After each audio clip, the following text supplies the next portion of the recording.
Hello.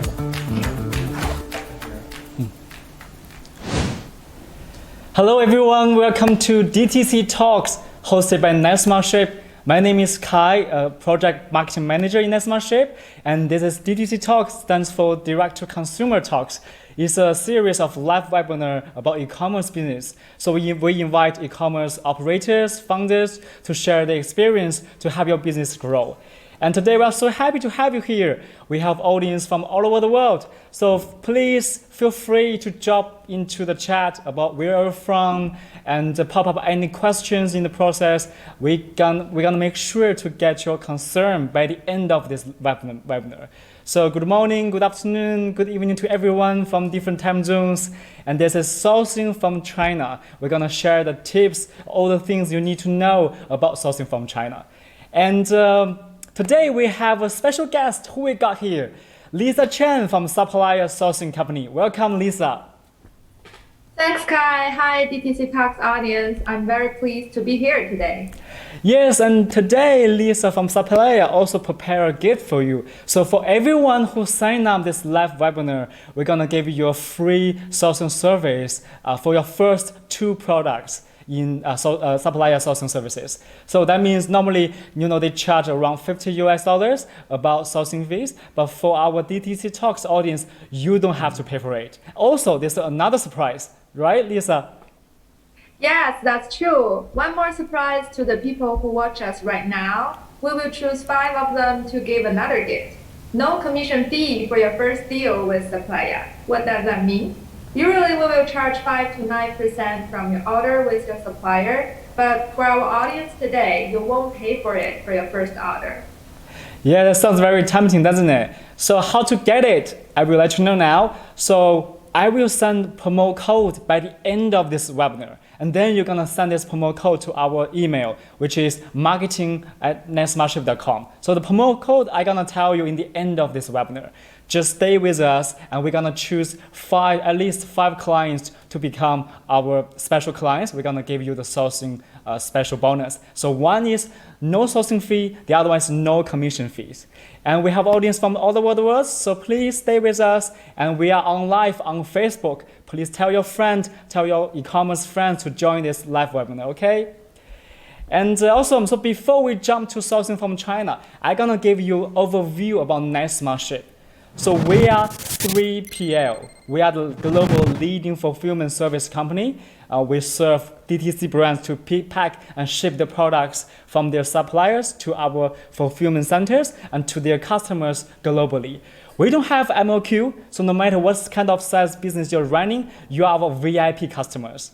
And we also have 7 global warehouses in Shenzhen, China, in LA, the States, New Jersey, the States, and Canada, the UK, and Germany, and Sydney, Australia. So we got more than 70 shipping carriers. That means we can recommend you the cheapest and the fastest shipping channels for you. You can always find a good deal with us. So apart from that, we also have customized services like Pack Green, which is green packaging solutions. So basically, we cover everything in warehouse and the shipping process for you. So now I'm gonna pass over to Lisa about the overview of Supplyia. Thanks, Kai. Yes, simply speaking, at Supplyia, we work with you and manage all your different suppliers from source to delivery, making your supply chain much simpler and more efficient. That's great. So thanks, Lisa. And they are very professional. They are located in the eastern of China. We are located in Shenzhen in South China now, which is close to Hong Kong. So please stay with us and drop where are you from in the comment, in the Facebook comment, and pop up any questions. Our assistant gonna collect all the questions to me, and I'm gonna make sure to answer all of them by the end of this webinar. So this webinar we're gonna last around maybe 45 minutes. We're gonna interview Lisa for around 25 or 30 minutes, and the last 15 minutes, we're gonna answer all your questions about sourcing from China.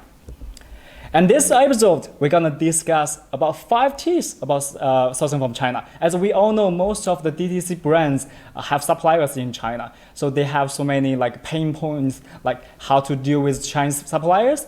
For example, how to verify the Chinese suppliers, and how to control the quality, and how to better communicate with them when it comes to the language barriers or cultural differences, and also how to negotiate with the confident, get a better price, get a better condition, and then build a long-term relationship. So we're gonna cover all of them.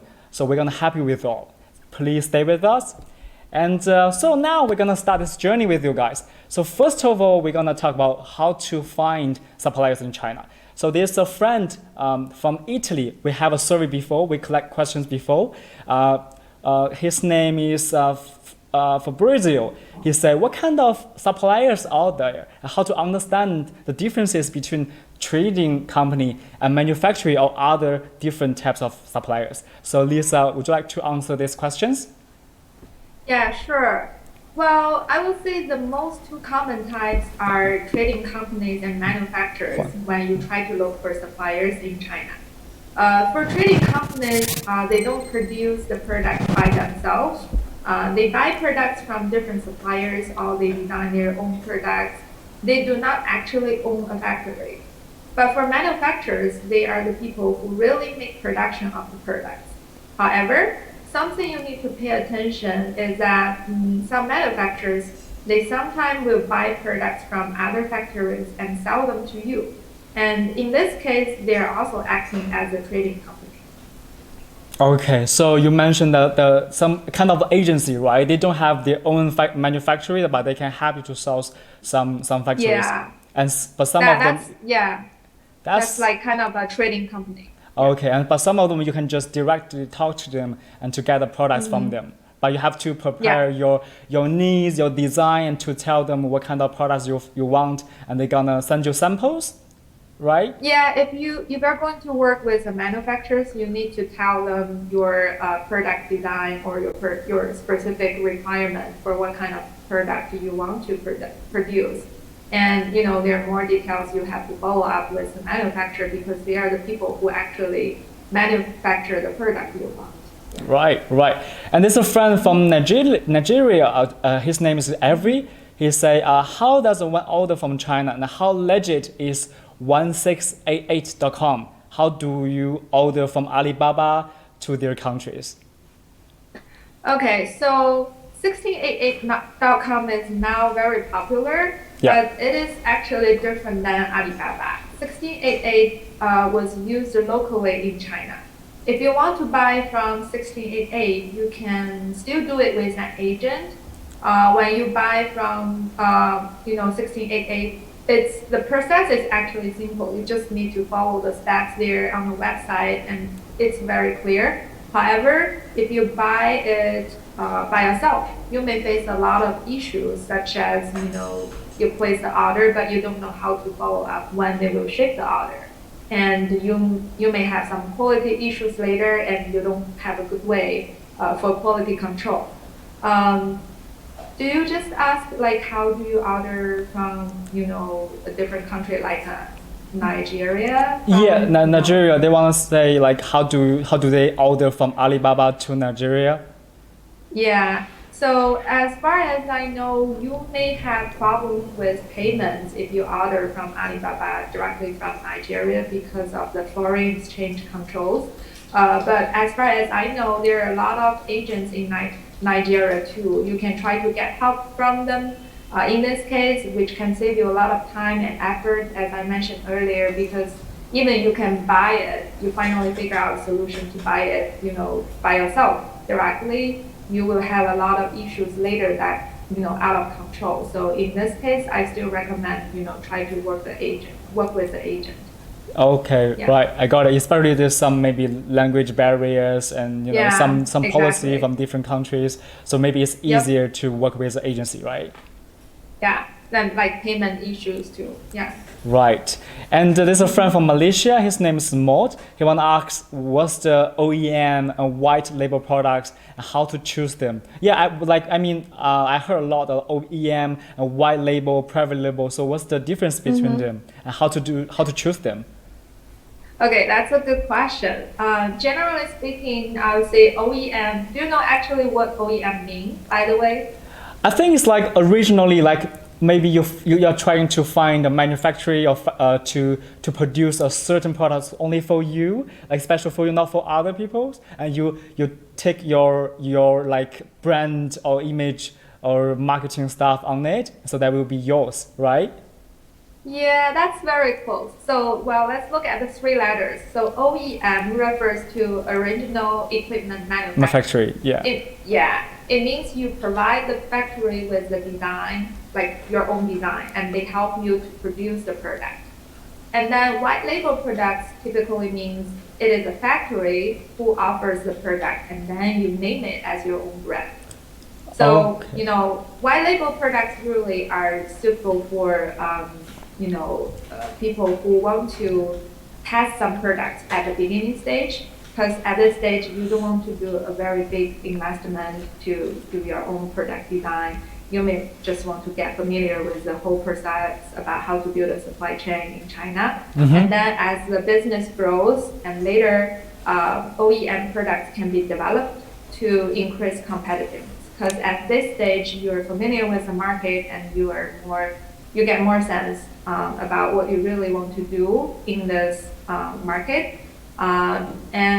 But one thing you need to know is typically the OEM product development cycle is long, which can, usually it can take at least a few months. And of course, there's a higher risk of failure because you develop something new, like the market doesn't have it. Yeah. Okay, I see. But I mean, you talk about like the differences between those two is like one is you have the design and before producing, and the other one is they give you the products.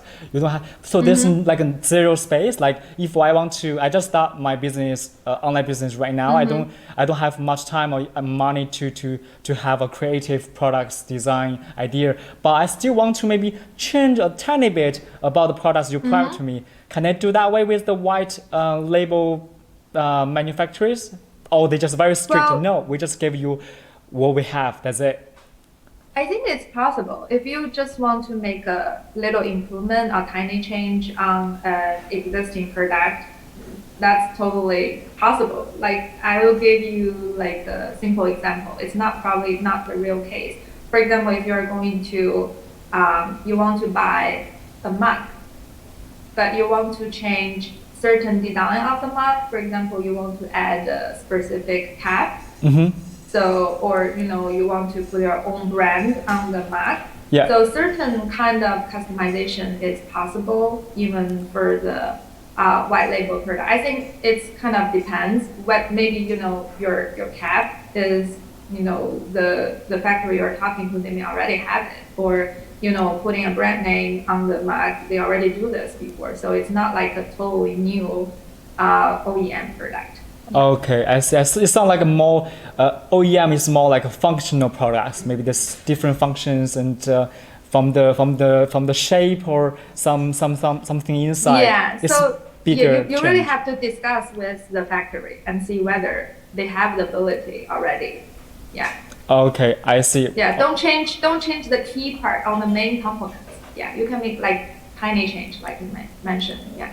I see. All right. Okay. So David from the US, he wanna ask how to check the seller's background, how to find out the seller has no criminal background in China. I have to mention it. When I was in Australia, I was studying, traveling there, and they asked everyone to do a certificate or something in the police station that proves you are okay, you have no criminal background. But I'm not sure if China has this kind of policy. So how to check their background to make sure this is the real one and they won't give you some fraud information or fake it or something like that. Yeah. Yeah, I understand. A lot of customers have that concern. So there are some ways you can do that. First of all, there are some software that you can use to check, like free software such as Canyon Checker, which you can, well, it's Chinese, but you can use Google Translate to help you to do some translation here in order to understand what is there. However, if you are going to place a really big order with certain supplier, I would suggest you choose a professional factory inspection agency. So they can give you a detailed report, and for this kind of inspection, the cost will be usually around $200 to $250. Of course, before you really place the order for this inspection, you can always ask the inspection agency to send you a sample report for reference first and see whether that meets your requirement or meets your needs. Yeah, so you mentioned that the first way you can check some Chinese app called, it's called Website, Tianyan, right? Software. By Tianyan Check. yeah, Tianyan Check, but it's in Chinese, so probably you need translation. I mean, it's better to have Chinese friend as well. And the other way is to work with agency. That's a more efficient way. I mean, maybe before the pandemic, if you can, maybe you can fly to China to visit the factory by yourself. But now the pandemic, maybe you can't really come to China. So yeah, to try to find a trustful agency to help you to find some trustful suppliers, right? Yeah, so just for our audience information, if you are interested in that software or website I mentioned, it's tianyancha.com, so spelled as TIANYANCHA.com. Yeah, you can find, when the factory or company is established and how many staff they have. So usually the longer, the bigger the company, which means, you can kind of tell this factory or company is reliable. Yes, right. Okay, cool. So anything else you want to share with us? Maybe some case study about verifying suppliers in China, like from your experience? Well, yeah, we kind of recommend our customer to use that website first, because based on our experience, most cases that will be enough. Because you can, like I mentioned, you can find how long the company exists, and if it's a big factory, usually bigger than, I would say, 50 to 100 people. That would be a pretty good size as a reliable supplier. Yeah. And only for one special case, like our customer really cares about the quality or how well the factory is, and we do help them to send people to the factory and do some on-site inspection, and it will be a third party. We just kind of help them to connect the third party and our customer, and then we send people to the factory, take photos. Yeah, and videos, maybe some like a tour. Yeah, videos and and take their. One important thing, take a photo of their license.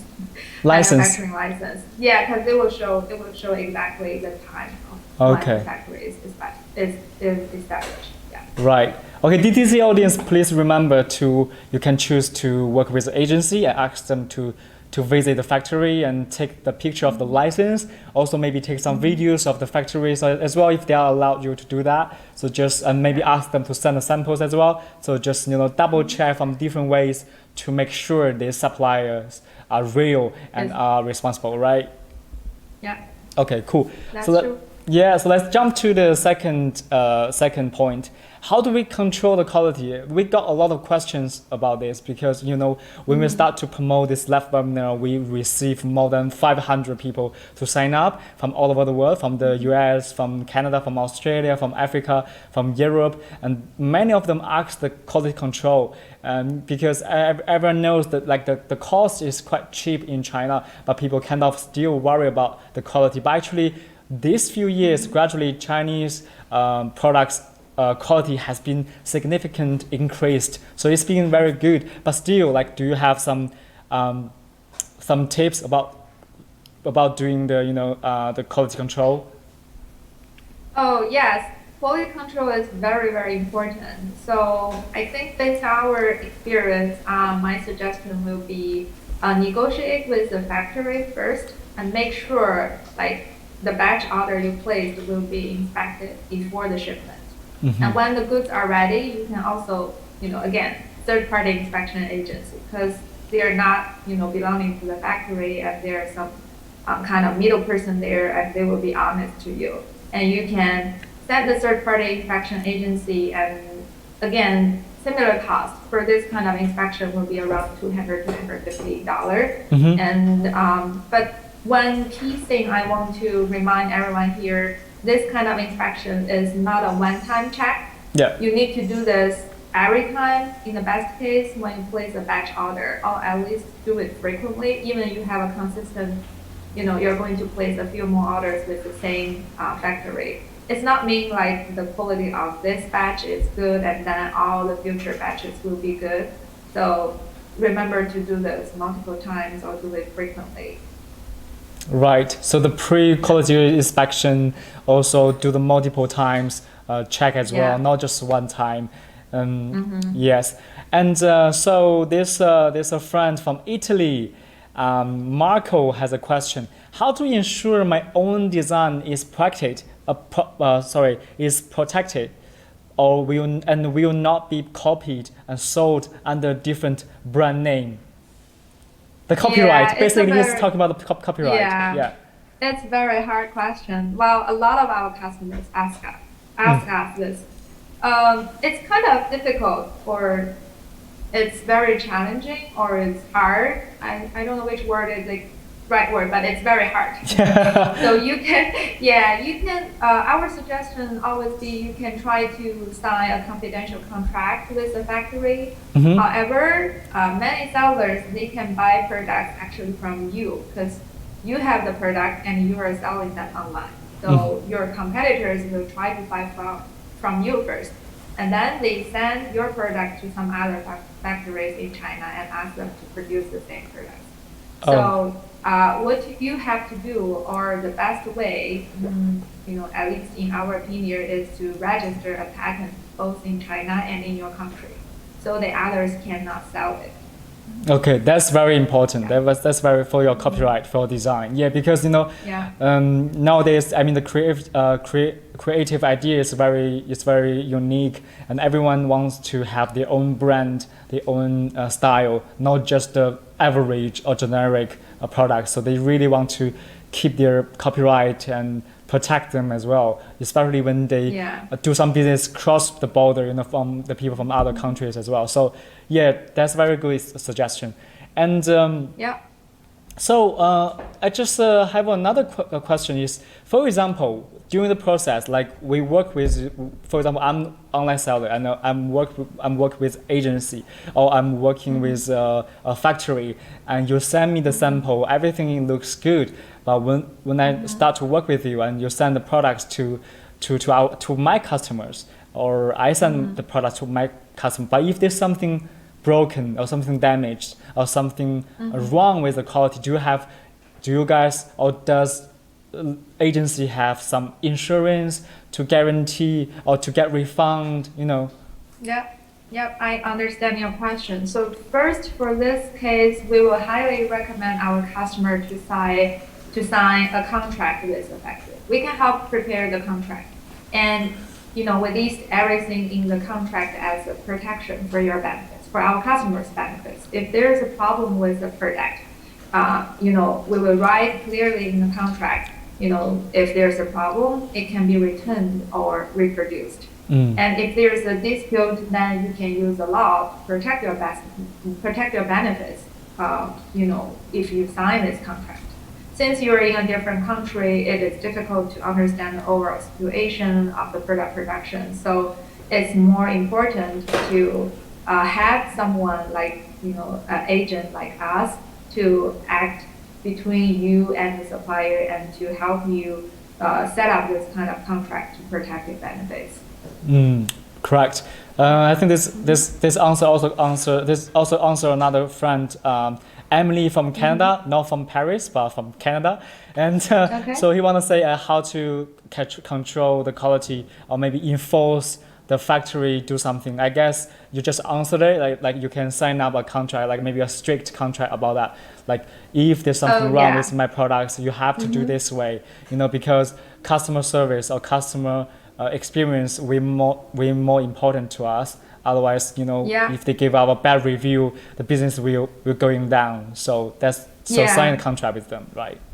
Yeah, but for this question, I have some other thing to suggest too.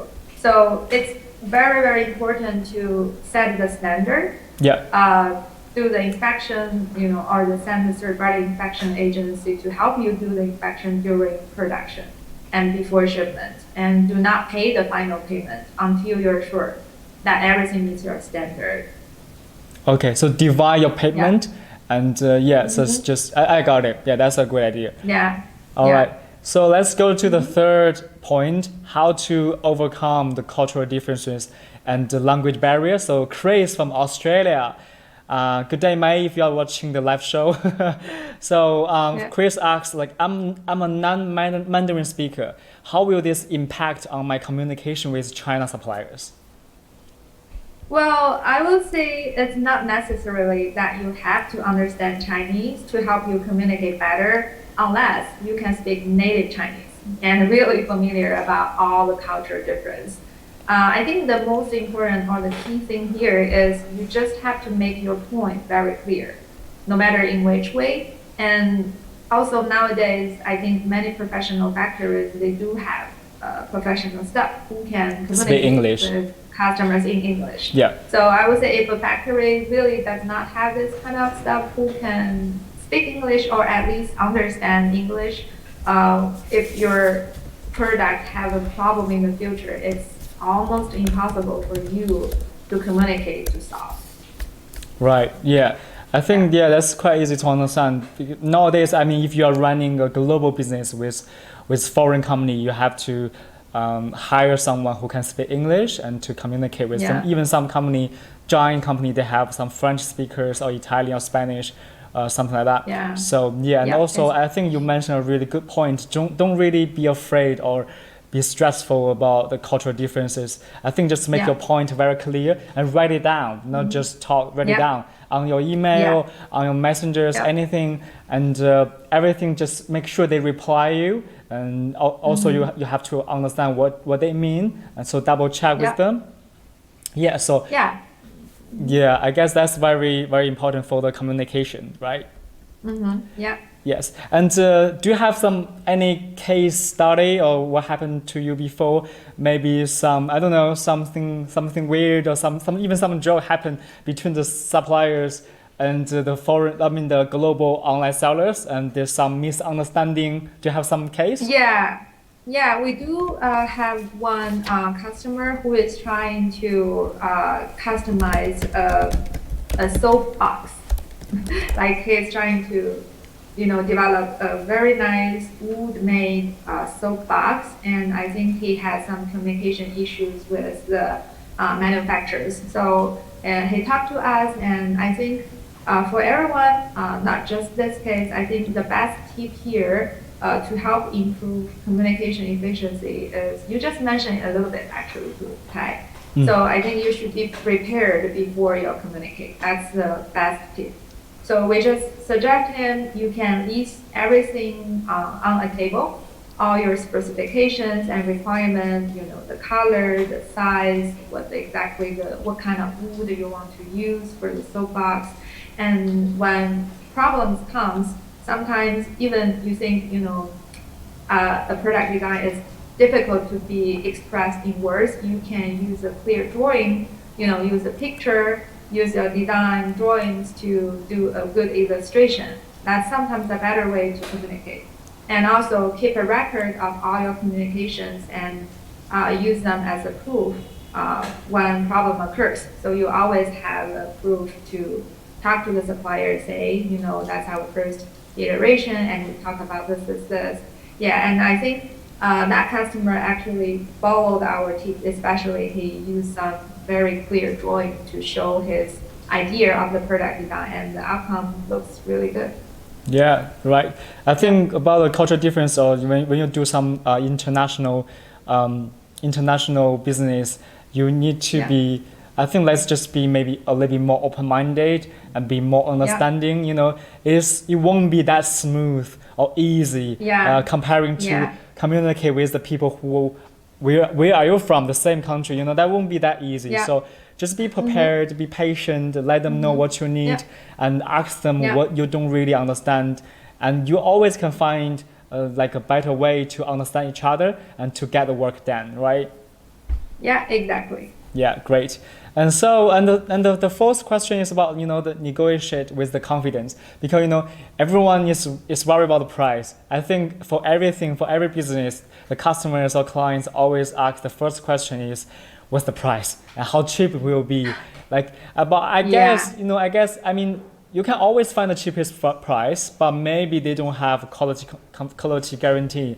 So about the price or maybe other condition as well. I mean the payment duration or anything else conditionals. So do you have any suggestion about that? Yeah, I think this is a big question. Yeah. Yeah, I think first tip or suggestion is, if you want to negotiate with the price, you can try to play around with the MOQs. MOQ. So that will influence your price. Instead of considering a single order's MOQ, you can, you know, share likely your annual order quantity as well as the frequency of your order to attract the suppliers. If your annual estimate is high enough, I think your suppliers should take notice and believe in cooperating with you. And another tip is, well, for our customers, this is actually a very important tip. Like I would say I will call it like be a perfect customer or try to be a perfect customer. So everyone is looking for a good supplier, but on the other hand, supplier is trying to look for a good customer too. Yeah. So for example, if you know the market price, then it's sensible not to push too hard. Even if you manage to push a factory into slashing price beyond what they are comfortable with, don't be surprised if your product quality comes back lower than expected. Because they may well try to claw back the margin through some other parts. Yeah, in addition, if you push it too hard, I think the supplier will think that you are not a professional buyer and it will impact your following cooperation since they will not consider you as a valued customer. And a final tip is you can try to compare the price. So usually, or nowadays, everyone's main practice is to get a different quotation from at least 3 to 5 suppliers, and then you can judge whether your manufacturer's quotation is true. So now you can compare 3 to 5 suppliers, and then you cannot get the most suitable price range. And if the manufacturer's price is higher than the range, you can go to negotiate with them.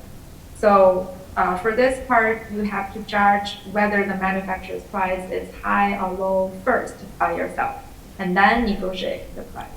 Yes, I think that's very important. Also, maybe ask them to send you the samples, you know, and you can, for example, you compare 5 suppliers' price, but you can also compare the samples quality. Maybe the cheapest one is not a good quality, but maybe the middle price maybe is the best one. So never get trapped in the price. Also check the quality, check other conditionings, the payment duration, also some other bonus, or also the supplier's background, the review if they have some website. So check everything. And to make a final decision, right? Yeah, you have to consider all different factors before you make a decision to work with the supplier. Yeah. Okay, right. I think they also, so there's a friend, is called David. So he is from New Zealand, but he is located in China right now. He asks us, like, is that reliable to pay the offshore accounts of Chinese trading companies in other countries, such as US, the UK, or even Hong Kong, the offshore accounts? Oh yeah, I think offshore accounts is just a different way people use nowadays. Some trading companies take advantage of the characteristics of offshore accounts. That is, they are foreign accounts to avoid domestic foreign exchange controls and make it easier to grasp funds. Since offshore accounts are not subject to foreign exchange control, funds can be allocated freely for international trade, whether it is import or export. So it is important that you negotiate the payment terms with the manufacturer. So you have to kind of do your own homework and understand the pros and cons of different payment methods. But of course, like offshore accounts, it's just like a different way of payment. So there are, many different payment terms you can use. Typically for the first few times, then, you're not familiar with the supplier, and, if you want to make everything to be more reliable and protect your own benefits, maybe we will suggest people do the payment through Alibaba first. And then once you have a constant or consistent relationship with the supplier and you get more trust on him, you can try some other payment terms. Yeah, just choose one, do your homework, and compare the pros and cons at different stage.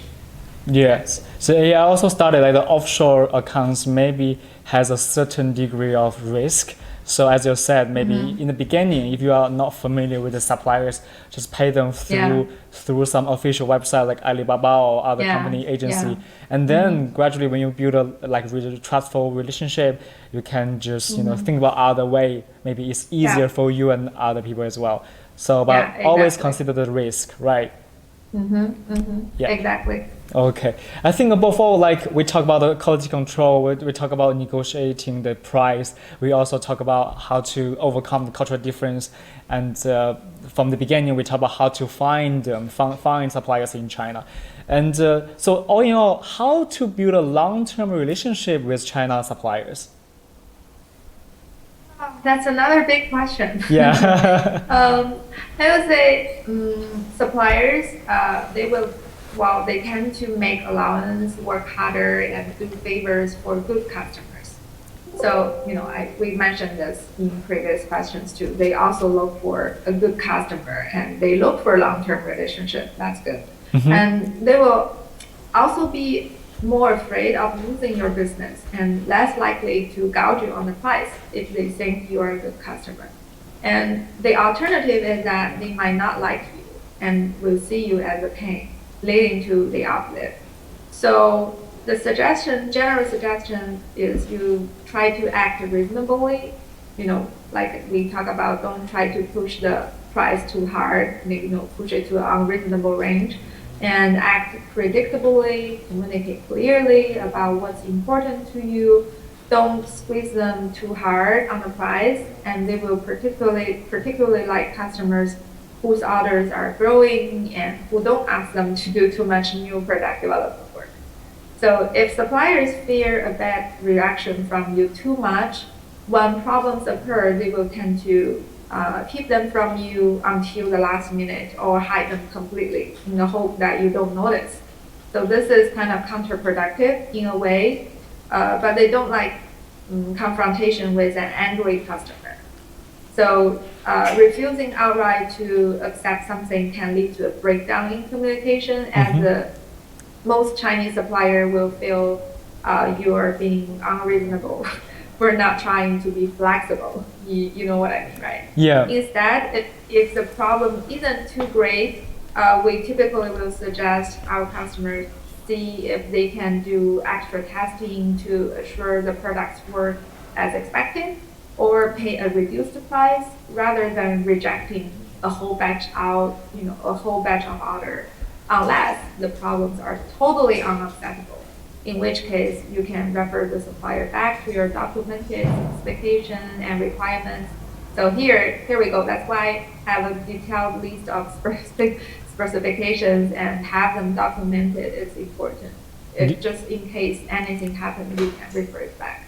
Yes. Yeah, I understand your point, because like sometimes we feel our clients is the god, or they maybe they require a lot of things and they ask the suppliers to do everything for them. But maybe now the demanding and the offering is kind of like they are kind of balancing each other.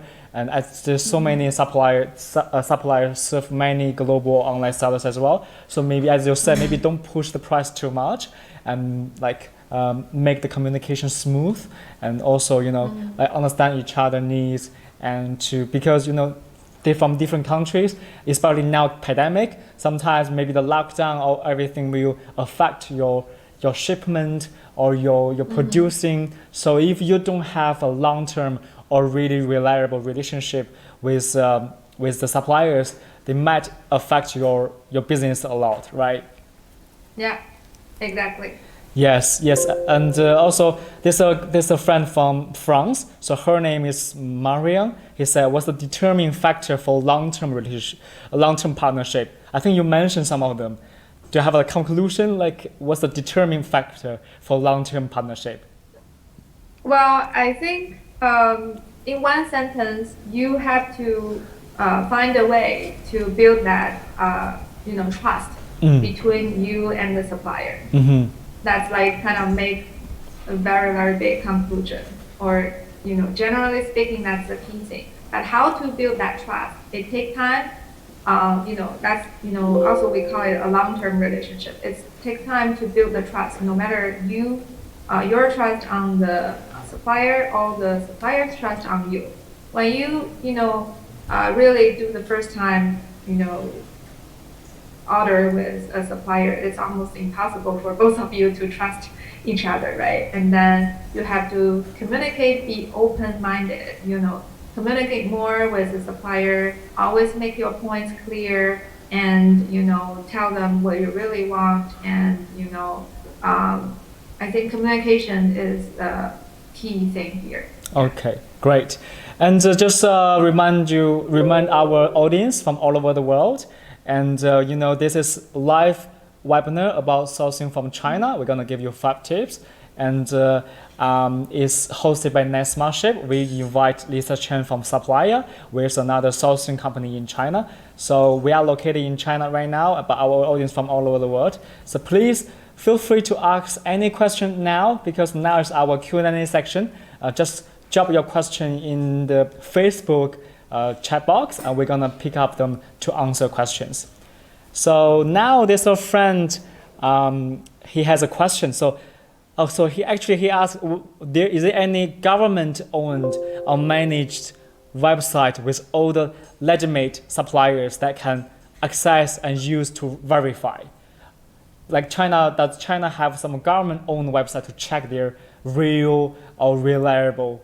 Because you mentioned one, it's a company, but it's like a business, right? Private business. Mm-hmm. So does China have some official or government-owned website? Yes, as far as I know, there's a website called 企查查. It's spelled as quichacha.com. This is kind of a governmental website. So let me just repeat. quichacha. quichacha.com. This is a government-owned website to have you check their background. Yes. Mm-hmm. Yes. So just go to this website, but it might be in Chinese as well. So you need to translate. Yeah. I think use Google Translate. Yeah, or maybe you can just Google it in English. Maybe you can also find some result from the Google search about that's Chinese. actually a good idea. Just in case you don't follow the name. But our assistant, maybe Blanche, please just tell them the Qichacha website as well. Like tell them how to spell it, and also talk with the agency. It doesn't matter the agency located in your country who does business with China suppliers, or the business in China like Supplyia, right, sourcing for you. So talk with them, and they can send you some reference or some information. They can help you to double check their background. Yeah, if you cannot find the information you want on those kind of public websites, always try to find a third party, professional third party. They can offer you more help there. Great. And there's another friend, Jeremy from Belgium. He has a question. He's been in China before.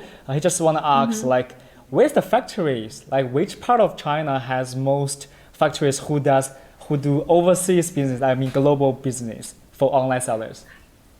Well, I think it totally depends on the product categories. Like, I think, Kai, you must know if you are looking for some digital product categories like Shenzhen. Yes, right? phone, Shenzhen area, all the phone, 3C. Yeah. Yeah. all this digital kind of related products are there. But if you are looking for like daily use stuff, let's say, cups, boxes and books, toys, and I think the city where our company located, like Zhejiang Yingwu area, so there are a lot of good factories here. Yeah, so it kind of depends on what the product category you are looking for. Yeah, but basically in the south of China and east of China. South of China. Yes, Yep. so there's two areas. And also there's another friend who is from Germany. Martin want to ask, can I require that from the supplier, and is that typical they will provide the shipping service, or how long does the shipping from China to the States? I think for sourcing suppliers can serve for you, but for shipping, like Supplyia work with NextSmartShip, and we can do the fulfillment services for you. We can basically, for example, Supplyia source goods for you, like you want to have some hats or some bottles, whatever you want, and we find the products and we deliver them to NextSmartShip fulfillment center in Shenzhen. We also have, as we mentioned in the beginning, we also have warehouses in New Jersey, and Canada, USA, Australia as well. So we can store them in our global warehouses and ship to you. So from China to the States, normally if you do the sea freight around like maybe 20 days or 15 days. Yep. But if we deliver from the aircraft, maybe it's like 10 days around. So it really depends what you want. You want a cheaper price or you want a shorter time. So if about fulfillment services, you can always talk to NextSmartShip and leave your message on the Facebook live streaming chat box. Leave your email. Our assistant will write it down and contact you as soon as possible. But if you have sourcing questions, you can also leave there, and we will send to Supplyia. We will send to Lisa. They will help you to source stuff in China. Yeah, exactly. Yeah. Yes, and I just have some other questions. Like for sourcing from China, like normally where you guys clients from, or which country clients you serve the most? Most of our customers they are from Europe and United States. Yeah, so we do have customers from Asian countries like Japan too. Okay. So I think there's some difference between the customers from these countries. I will use an example for Japan customers. For example, Japan is a country who have a really, really high requirement about the quality, product quality. So we always talk about quality control and we talk about the inspection, right? For our Japanese customers, they always require us to help them to do a one-by-one product inspection. One by one. Sounds like the cost is higher if you want to do a one-by-one inspection, but actually by working with them, we start to notice a thing that actually the cost you spend on product one-by-one inspection is worth it, because you don't have any negative reviews and you don't have product a bad product that will actually make the customer unhappy and kind of affect your long-term business plan.